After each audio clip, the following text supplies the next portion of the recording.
Script: what if he told you that the thing you feared most turned out to be the only reason your child survived? That's exactly what happened to one father who learned the hardest possible lesson about trust, instinct, and the split-second decisions. Before we dive in, smash that like button and subscribe, because this story will absolutely leave you speechless. Picture this: an ordinary Tuesday afternoon. The sun streaming through the windows, there's a gentle breeze coming through the patio doors, and everything feels perfectly safe. That's when tragedy strikes, isn't it? When you're least expecting it. When your guard's down for just one moment. Jared couldn't sit still. Never could, really. Whilst his wife Nia saw peace in quiet afternoons, he saw danger lurking in every corner.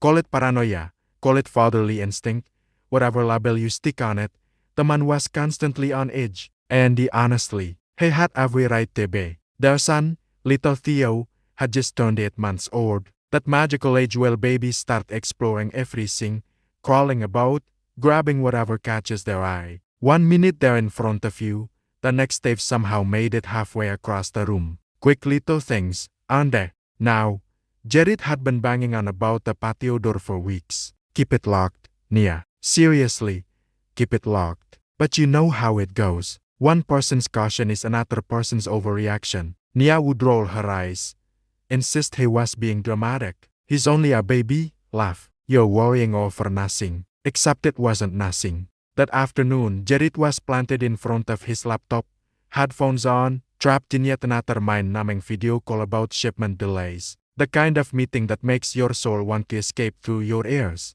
His attention kept drifting to the playmat where Theo sat, dressed in this bright lime green onesie with a pale blue chap. Proper little sunshine, he was. But here's where things get interesting. Beside Jared sat Sunny, their golden retriever. Beautiful dog, massive sing, all golden fur and the soft eyes. And Jared, he absolutely didn't trust him, not one bit.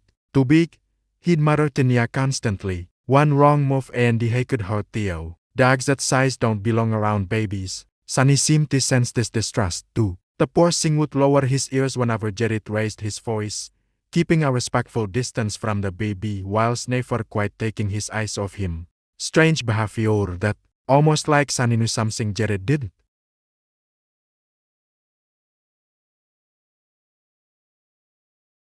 A bright rattle had somehow rolled across the floor, heading straight towards the gap in the patio door. That door someone had left slightly ajar.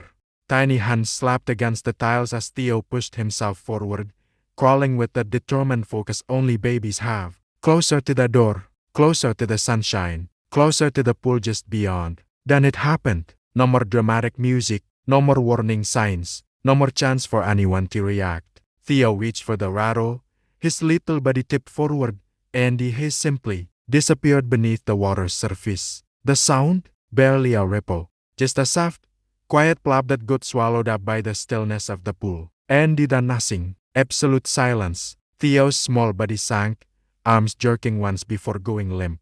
That little blue chap tilted off his head, drifting like a ghost through the water. His limbs tried to move, but water's heavy, isn't it? It pins you down, steals your strength, fills your lungs before you can even understand what's happening. 8 months old, can't swim, can't shout, can't save himself. But someone saw. Sunny's entire body went rigid. A low growl built in his throat, then exploded into frantic, high-pitched barking. He lunged at the glass door, claw screeching against the surface, desperate to get through. Quiet. Jared snapped, pressing his headphones tighter. Not now, Sunny. I'm working. But Sunny didn't stop. Couldn't stop. He barked again, louder this time, then shoved himself through the gap in the door and bolted. That's when Jared looked up. What the hell is that dad doing? He turned towards the window. His eyes tracked Sunny's movement, watching as the retriever launched himself into the pool with a massive splash. Confusion first.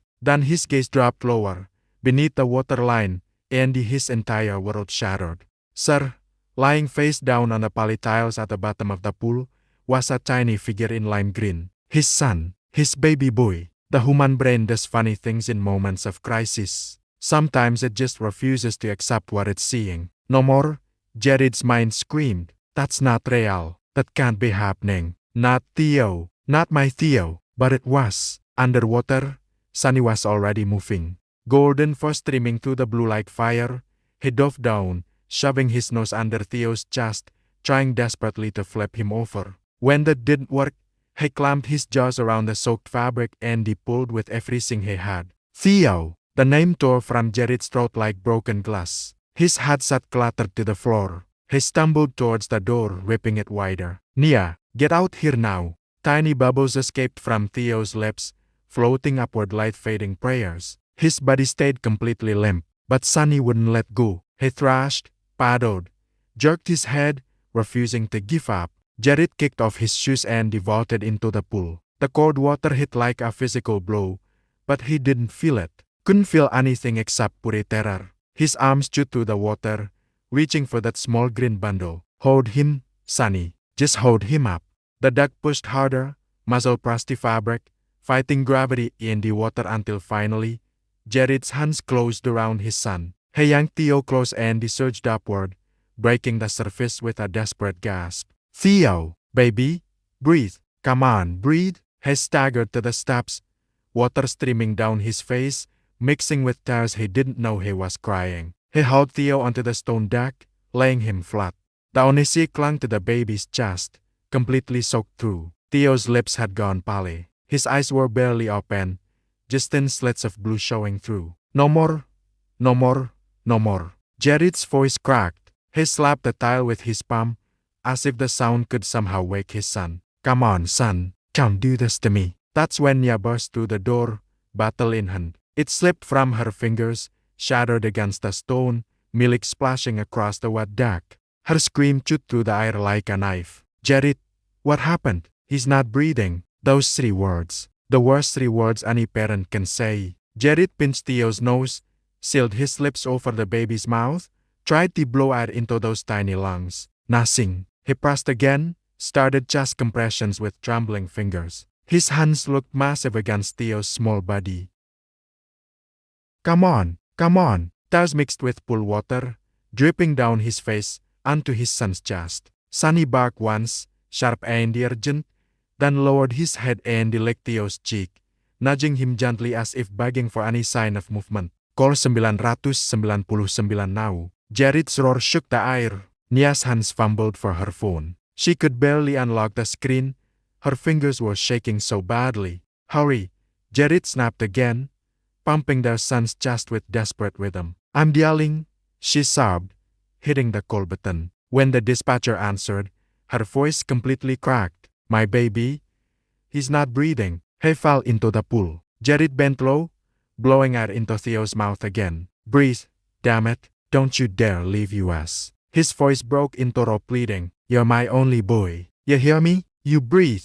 Sunny whined beside him, soaked for dripping everywhere, pacing in tight circles. He pressed his muzzle to Theo's side, nudging gently as if demanding a response. Sir, the dispatcher's calm voice echoed from the speaker. Listen to me carefully. Tilt the baby's head back slightly. Keep doing compressions. Count out loud for me. 1, 2, 3, 4. Jared's voice cracked with every push. Come on, Theo. 5, 6, 7. He looked up at Nia, his face wet with more than pool water. Why isn't he breathing? Keep going, the dispatcher urged. You're doing it right. Don't stop. The seconds dragged like hours. Jared's arms trembled. His chest heaved, but he didn't dare stop. Nia dropped to her knees, clutching their baby's tiny hand. Please, God, please don't take him. Her sobs racked her entire body. Then, finally, a faint twitch. A weak gurgle escaped Theo's lips. Jared froze, eyes going wide. He moved. Did you see that? Keep going, the dispatcher ordered firmly. That's a good sign. Continue rescue brats. Jared sealed his lips over Theo's again, breathing hard. Water sputtered from the child's mouth. A choking cough broke the silence. Then, the most beautiful sound in the world, Theo gasped. Fragile and thin, but real. He's breathing. Nia screamed, her voice shaking. She reached for their son, but Jared stopped her. No more.